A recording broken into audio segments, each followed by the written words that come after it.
to the final presentation for the CS480, CS481 Senior Capstone Sequence. We are TeamAMP, Advanced Mathematical Programmers, Central Washington University. Today we discuss the Move 2.0 software. Before we begin discussing the software in depth, let's introduce the team. Our team consists of 5 developers: Jim Smiggy, Sean Fardell, Noble Brown, Cameron Spencer, and myself, Zachary Haberman. It also consists of our client, Dr. Yvonne Shea, an associate professor of mathematics at Central Washington University, and our advisor, Dr. James Schwing, chair of the computer science department here at Central Washington University. We will briefly revisit the project problem. The actuarial insurance fields require computationally heavy risk analysis. This involves distribution fitting with both single and mixed probability density functions. The current software on today's market does not meet these requirements and forces people in these fields to run most of this by hand. And this is what inspired the original Move software nearly a decade ago. This software aimed to automate the distribution fitting. However, a Move 1.0 is now out of date and no longer maintained. It is also contained within Microsoft Excel as an advanced Visual Basic application. However, a Move 1.0, I just said that, and the current Excel release actually has broken the Move 1.0 release. And on to our proposed solution, it's to develop a new Move software, a Move 2.0, as you're all very well aware.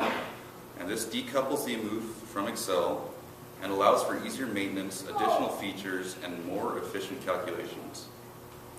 I'll pass the floor over to Cameron, who will discuss our current system. All right, so if you saw our last presentation, you remember our high-level overview of our program. It still consists of the same 6 components: the controller, the GUI, the import-export, PDF, solver, graphics, and statistics. First of which is the controller, which is now completely implemented. It uses a singleton pattern and provides memory control throughout the program. Next, the GUI, which is 49% implemented. The import-export and the statistics display are 75% complete. Color scheme is at 50%, and we have not yet implemented bias correction interaction. The import-export system, which is now 75% complete, and is now correctly importing data sets and exporting images. And exporting reports and statistics are only 50% implemented. Next, the PDF system, which is 100% implemented and contains all of the single and mixed PDFs along with the special gamma function.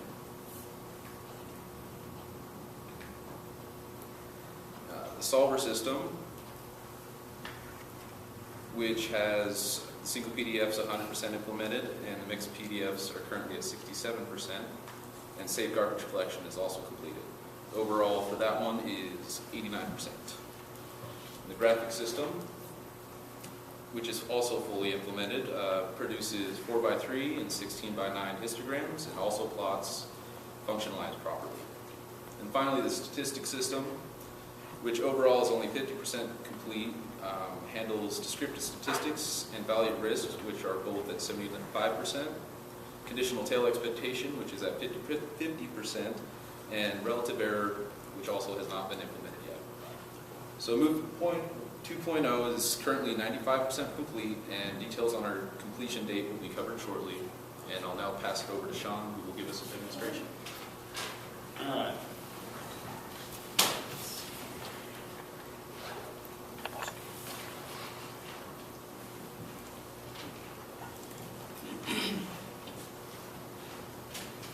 So this is our new and up-to-date UI. There's been a bunch of changes since our midterm presentation. First off, we put the PDFs in families so they're easier to navigate. So instead of just being a large setup of a large checklist of checkboxes, we've narrowed it down so this one only has 6, this one has 2, and the last one has 14. So the process to put data in is still the same. So you import your data. And it still shows up here. That part remains unchanged. So I'm going to select a few PDFs. Last time we were able to show you that it could run, but this time we can actually show you that it does stuff. So we hit the calculate button, and it runs through Solver. Takes a little bit of time. And then it calculates each one of these probability density functions.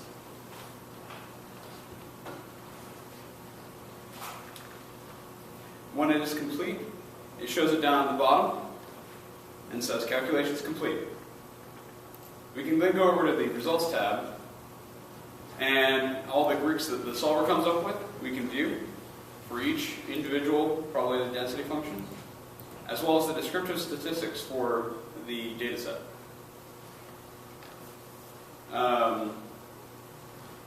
Moments are not yet fully implemented, but we just need to display them. And now we have a report tab as well now. Last time we didn't really have much of anything on this page, and we've been able to drastically increase the amount of information that's on this page. So it's still a little buggy, but we're not completely done yet. All the PDFs that were selected and run in the calculation, you can view what they look like on the graph. And to give you an example, we have two different types, as we talked about earlier, mixed and single. The one that I've been showing you is a single data set. And this one is a double, or not double, but mixed, sorry, wrong terminology. So if we were to view the same one, such as inverse Burr for both, we can see that they both are drastically different. Down at the bottom, this part of the bottom information isn't fully implemented. It's going to display the values at risk, and the left and right conditional tail expectations. Finally, the last feature that we've added in this since the midterms is an export feature. And that's not the one I want to do. There we go.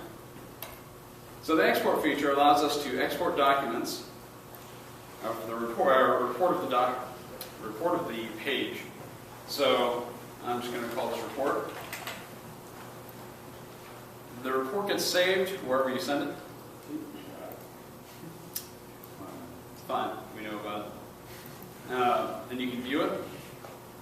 So it shows the graphs of the functions that you selected, as well as the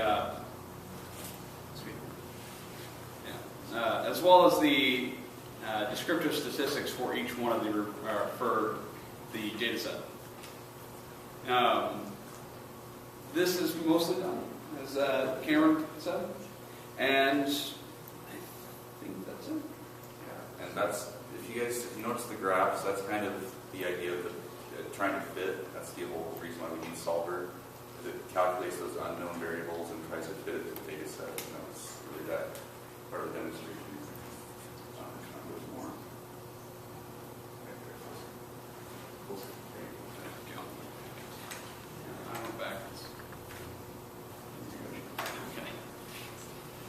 And now I'm going to hand the floor off to Noble.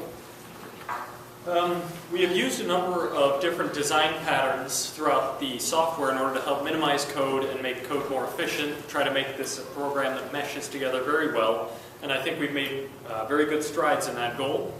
First off, we have we use a strategy pattern with reflection. With strategy, we are basically creating a number of interfaces through which many of the classes will then implement, helps kind of unify the structure of the thing.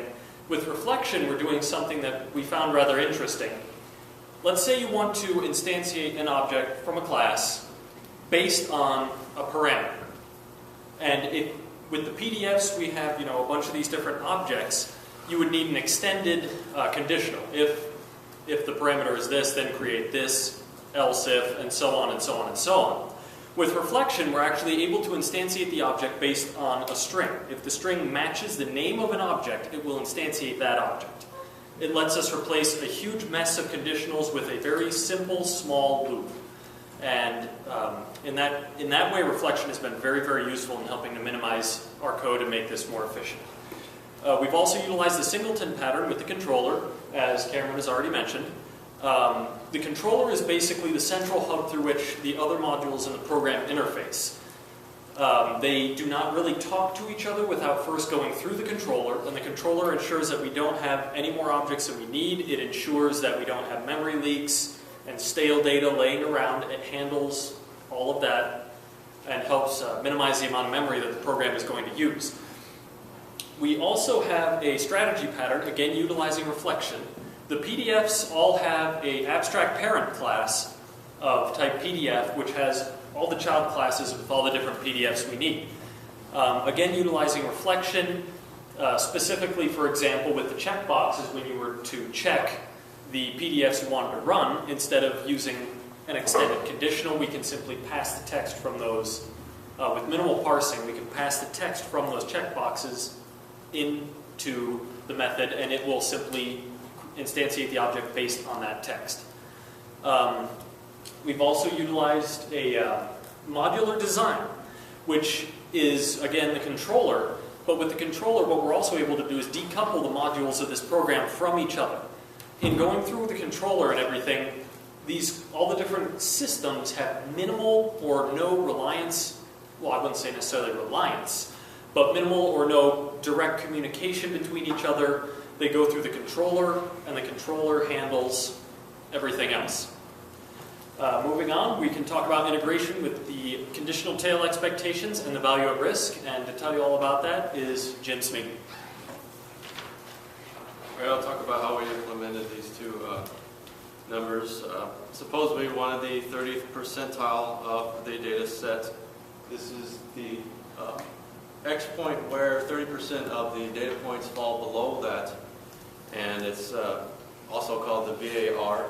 The CTE is the average of those points, and so to find these numbers we need to use these formulas right here. They involve integrals, and so we built an integration class.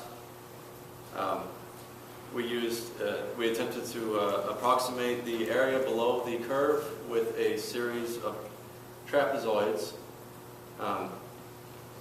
and we ran into a technical problem that the PDFs exist in a range between 0 and infinity, and therefore a large amount of this range, their output is too small for the computer to really understand, so there's a lot of undefined outputs and divide by 0 errors. So some of the PDFs, they are undefined all the way up to maybe 100,000 or possibly more, and so finding the boundaries of valid output is something we need to do before we can even begin to integrate. And so right now we essentially grab the mean of the curve, and we do that by taking the first moment of the PDF. Every PDF contains its own moment formula, and the first moment is essentially the mean. And so that gives us a starting point, and then we go out from there to find the boundaries of the PDF output. This is sort of inefficient. We want to make it quicker, so our next implementation of this algorithm we will begin by taking the boundaries, increasing them exponentially, so very quickly we go past the PDF output, the PDF valid output range, and once we go past it, then we can use that bracket and use a modified binary search to very quickly find that point. And the rest, in between those brackets, the PDFs are very simple. So after that, it's simply going from left to right to integrate.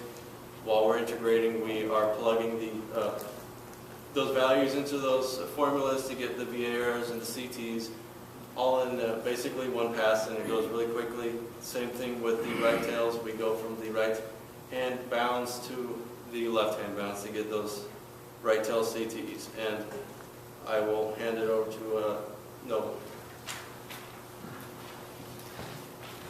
In our project status, we've come a long way, but we do still have ground to cover. We've had 459 revisions. We have 45 different classes. We have approximately 3,700 lines of code currently in the project. We anticipate that we will be finished in spring of 2012. Unfortunately, due to the size of the project, the complexity, and some of the setbacks, we are unable to finish it by the end of winter quarter. However, in spring of 2012, we anticipate that we will complete this project. Much of what remains to be done is implementing the last few features, finishing up the features that have been partially implemented. Of course, there will be a certain degree of polish, refinement in the user interface and other systems to make sure everything is presented properly to the user. And then, of course, we will undergo a great deal of testing. Right now, our testing has largely been limited to white box testing. Jim has done some additional testing with the integration and the VAR and CTE areas, but nothing really formal. So moving into spring of 2012, we will certainly undergo a great deal of rigorous testing on this software. And that is where we stand. And to conclude, Zach will wrap us up. All right, to recap this presentation and the mid-quarter presentation, we had a major setback with the solver software and had to revert to the Excel solver. This obviously forced a later than expected delivery to our client. And it turns out the deeper we dug into this problem, the more complicated it got. We had an understanding of one part of it, and then it seemed to kind of unveil itself and became kind of a monster. And part of this was because of various fields of mathematics. It was a little more mathematically heavy than originally expected. And there's a lot of computer science disciplines tied into this. And this really has allowed us to be challenged. And this is both as individuals, as a team, because it really presented a lot of friction sometimes between us. But we've definitely grown. But since the beginning of this project, we've learned more than we really ever had expected to, especially considering just how much this project incorporates. And with that, I'm going to open the floor to you guys for questions and any clarifications, if you have any. Yes, Rosie. What's the difference between the solver software that you weren't able to use and the Excel software that made you want to avoid the Excel software? I'll let Jim answer that first. What's the difference? Between the Microsoft Solver Foundation and the Excel Solver. Why did you want to avoid the Excel solver so much? We wanted to decouple it from the Excel developing environment, essentially. Was there a computational difference or just kind of a... It was really, really slow in Move 1.0 because everything was run through Excel on the spreadsheets. All the computations, not just the use of solver. And we wanted to completely remove Excel from the picture. We accomplished most of that. We basically just have an Excel interface now. So the only part of Excel that gets used is the solver portion. The rest of it is all in C#, Visual C#. So, but I want Jim to kind of tell you more about the Solver Foundation. Yeah. Okay. Do you want to really explain it? Well, did you hear The difference, like what was the problem with Solver? the problem? Is that it didn't provide the gamma function. It wasn't as advanced for nonlinear problem solutions, and we didn't know that going in. So it looked like a very interesting thing to use this open source software that you could essentially plug into C#, and we didn't know enough about it to know that it wouldn't work. And it does solve nonlinear algorithms, but it just doesn't do them very well. So.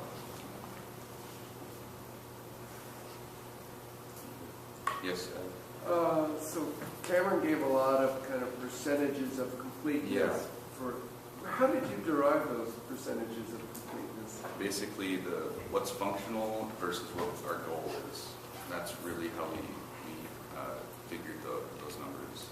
I mean, you had goals written down or something? We have, yeah. You have a checklist and you just Yeah, did sure. division? Checklist, in essence, not really a literal checklist, but yeah, definitely we have set goals that we want to accomplish, and it was our perception on how far along it was. And especially with the statistics, because there's so much. It was really difficult to say we had more done than we did.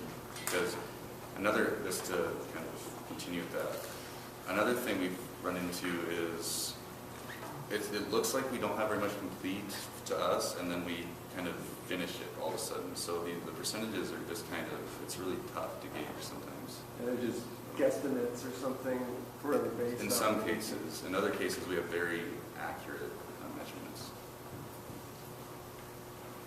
Yes, Boris? You mentioned that some extra skills in computer science will help you. What kind of skills? Oh, I mean, we used a lot of skills, and it would have been actually, since you asked that, it would have been nice had we used a database. That would have been very helpful. But besides that, we used several disciplines. I don't know about learning different disciplines. We definitely have a greater knowledge of some of the disciplines we already knew about, but as far as learning new ones, no. You guys need to answer questions. You guys ask more questions for these guys. No, I'm kidding. So I wanted to understand a little bit more about what I saw in the two examples that were calculated. First one looked like you got a pretty good fit, and I assume because that was basically much more typical of a single PDF data that's probably fit pretty well by several of those functions that you chose. The second one didn't fit very well. Would you say that would get a better fit if you chose some of the mix? What do they call them? Mixed PDFs? Yeah, I guess I'm pretty sure it would, because you'd be able to switch it a little bit more, but it really depends on the data set. It wasn't being fit in what you did with a mixed PDF, right? It was still a single PDF. Yeah, if we ran more of the other functions as well, it would have taken more time, but we might have also gotten a better fit. And that also is a mixed data set. Right. That was intended. Yeah, it's intended for a mixed PDF, but not all of our mixed PDFs are fully functional right now. So that's why we didn't run them.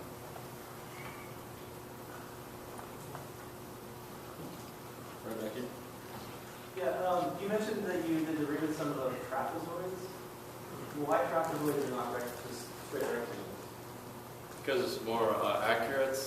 But so you're saying I don't know if it was back to you, but the accuracy improvement is larger, is a higher benefit than doing more smaller rectangles. I'm not sure. It's Well, an interesting balance. At some point, when we're taught integrals, it's taught as just straight rectangles usually. And it's the rectangles are so small that the accuracy doesn't matter because it doesn't deviate from the... Yeah. Well, that's a function of shape. That's in theory. Function, Right, but if the rectangle is small enough. Chris, part of the problem with that is, in theory, that works really well, but we can't go to that high of a precision necessarily, so we have to kind of do that trade-off. We can use slightly larger, I guess, buckets, or what do we call them, trapezoids. Okay. If we do it that way, that's just a quick answer for you. But anyway. And the next step up would be, I believe it's called the Simpson's method or something, and it uses even more accurate